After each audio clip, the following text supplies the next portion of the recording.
সবাইকে এই চ্যানেলে স্বাগত। রাষ্ট্রপতি ও উপরাষ্ট্রপতি নিয়ে যে বিভিন্ন বিষয় ছিল সেগুলো এর আগের ক্লাসগুলোতে ধারা অনুযায়ী পরপর বলে দিয়েছি। আজকের ক্লাসে মন্ত্রিমণ্ডল আর অ্যাটর্নি জেনারেল সম্পর্কে বলবো। আমরা জানি যে ভারতবর্ষের সমস্ত কাজ হয় রাষ্ট্রপতির নামে, মানে সমস্ত কাজের হেড হলেন রাষ্ট্রপতি। এখন রাষ্ট্রপতি তো আর সব কাজ একা করেন না। সংবিধানের ৭৪ নম্বর ধারা বলে যে রাষ্ট্রপতিকে তার কাজে সাহায্য করার জন্য মন্ত্রী পরিষদ বা কাউন্সিল অফ মিনিস্টার্স মানে কিছু মন্ত্রী থাকবে এবং সেই সমস্ত মন্ত্রীদের হেড হবে প্রধানমন্ত্রী। যেমনটা আমরা ইতিহাসে জানি বা বিভিন্ন টিভি শো, কার্টুন এইসবে দেখা যায় যে বিভিন্ন রাজ্যে রাজা থাকে এবং তার বিভিন্ন রকমের মন্ত্রীরা থাকে এবং সেই মন্ত্রীদের ভেতর একজন হেড মন্ত্রী থাকে যে সব সময় রাজার পাশে বসে থাকে, অনেকটা সেই রকম। লোকসভা নির্বাচনে যারা জিতে সংসদে যায় তাদের ভেতর যে পার্টির বহুমত থাকে বা যে সমস্ত জোট পার্টিদের বহুমত থাকে তাদের সদস্যরা নিজেরা মিলে ঠিক করে নেয় যে কে প্রধানমন্ত্রী হবে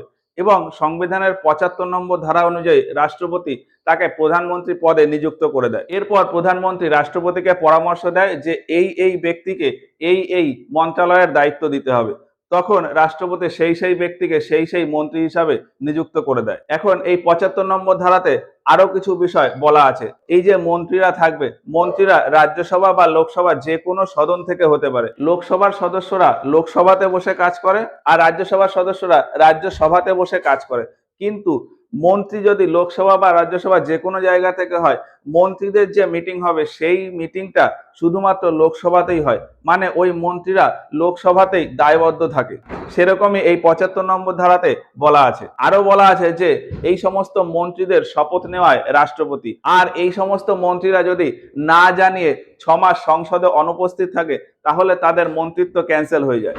এখন ভারতবর্ষের মন্ত্রী পরিষদের দিকে যদি দেখি তাহলে গৃহ মন্ত্রণালয়, অর্থ মন্ত্রণালয়, রেল মন্ত্রণালয় এরকম সমস্ত কিছু মিলিয়ে টোটাল মন্ত্রণালয় বা মিনিস্ট্রি এর সংখ্যা বর্তমানে ৯৩টা, অর্থাৎ ৯৩টা ডিপার্টমেন্ট বা মিনিস্ট্রি রয়েছে এবং সেগুলো সামলানোর জন্য টোটাল ৫৪ জন ক্যাবিনেট মিনিস্টার রয়েছেন। এই ৫৪ জনের ভেতর প্রাইম মিনিস্টারও একজন। এখন এই ৫৪ জনের ভেতর কেউ একটা ডিপার্টমেন্ট সামলান, কেউ দুটো, কেউ বা তিনটে ডিপার্টমেন্ট সামলান, মানে একজন একটা বা তার বেশি ডিপার্টমেন্ট সামলাতে পারেন। যেমন অমিত শাহের কাছে দুটো ডিপার্টমেন্ট রয়েছে, হোম মিনিস্ট্রি আর ministry of corporation. Rajnath Singh এর কাছে একটা ডিপার্টমেন্ট, মিনিস্ট্রি অফ ডিফেন্স। তারপর যেমন পীযূষ গোয়েলের কাছে তিনটে ডিপার্টমেন্ট রয়েছে, ministry of commerce and industry, ministry of consumer affairs আর মিনিস্ট্রি অফ টেক্সটাইল, এইরকম।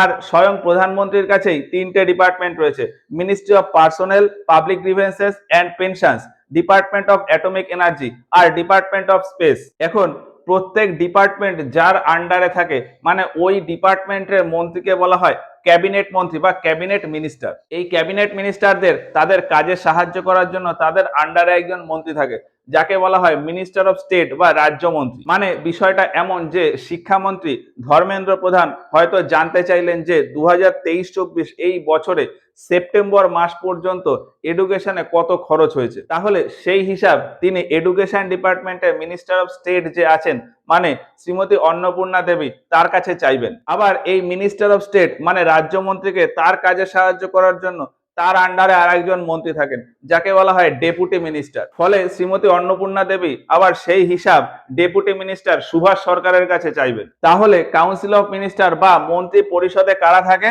প্রধানমন্ত্রী, বিভিন্ন মন্ত্রণালয়ের ক্যাবিনেট মিনিস্টার্সরা, ক্যাবিনেট মিনিস্টারদের আন্ডারে মিনিস্টার অফ স্টেট আর ডেপুটি মিনিস্টাররা। এবার কাউন্সিল অফ মিনিস্টারে আরো একজন থাকে, সেটা হলো minister of state of independent charge. মানে হলো মন্ত্রী পরিষদের কোনো মিটিং এ যদি কোনো ক্যাবিনেট মিনিস্টার না থাকে তো সেই ক্যাবিনেট মিনিস্টারের জায়গায় তার আন্ডারে যে মিনিস্টার অফ স্টেট ছিল তিনি এই ক্যাবিনেট মিনিস্টারের জায়গায় বসেন। তখন ওই মিনিস্টারকে ক্যাবিনেট মিনিস্টার না বলে বলা হয় minister of state of independent charge. তো minister of state of independent charge এটাতে আলাদা করে কেউ থাকে না। যখন ক্যাবিনেট মিনিস্টার উপস্থিত না থাকে তখন তার জায়গায় যে মিনিস্টার অফ স্টেট থাকে তাকেই বলা হয় minister of state of independent charge. আর এই সমস্ত মন্ত্রী মিলিয়ে ম্যাক্সিমাম লোকসভা সিটের 15% মানে ৮২ জন মন্ত্রী থাকতে পারেন, এমনটাই সংবিধানে উল্লেখ রয়েছে। দেশে যে বিভিন্ন কাজ হয়, বিভিন্ন নিয়ম কানুন তৈরি বা ভবিষ্যতের পরিকল্পনা, সেই সমস্ত কিছুর জন্য এই সমস্ত মন্ত্রীরা প্রথমে একসাথে বসে আলোচনা করে। কিন্তু কখনো কখনো যদি এমন হয় যে স্পেসিফিক কোনো বিষয়ে আলোচনা বা ডিসিশন নিতে হবে, বা এমন কোনো বিষয় যেখানে ডেপুটি মিনিস্টারদের না থাকলেও চলবে, সেখানে প্রধানমন্ত্রী, ক্যাবিনেট মন্ত্রী আর রাজ্য মন্ত্রীদের সাথে বসে পরামর্শ করে নেন। তো সেই প্রধানমন্ত্রী, ক্যাবিনেট মন্ত্রী আর রাজ্যমন্ত্রী এদেরকে একসাথে বলা হয় গ্রুপ অফ মিনিস্টার্স বা মন্ত্রিমণ্ডল। তো এই হলো মন্ত্রী পরিষদ আর মন্ত্রী মণ্ডল। এরপরে আছে special cabinet, kitchen cabinet, attorney general. তো সেই সমস্ত বিষয় নিয়ে আলোচনা করতে গেলে আজকের ভিডিওটা অনেক বড় হয়ে যাবে, তাই সেগুলো আমরা এর পরের ক্লাসে বলে দেবো। তো আজকের ক্লাসটা এই পর্যন্তই, দেখা হচ্ছে পরের ক্লাসে। ভিডিওটা দেখার জন্য ধন্যবাদ। যদি ভালো লাগে তাহলে একটা লাইক করো। আজকের ক্লাস কেমন লাগলো সেটা কমেন্ট বক্সে জানিও। মন্ত্রী পরিষদ নিয়ে যদি কোনো ডাউট থাকে বা আরো কিছু জানার থাকে সেগুলো কমেন্ট বক্সে জানাতে পারো।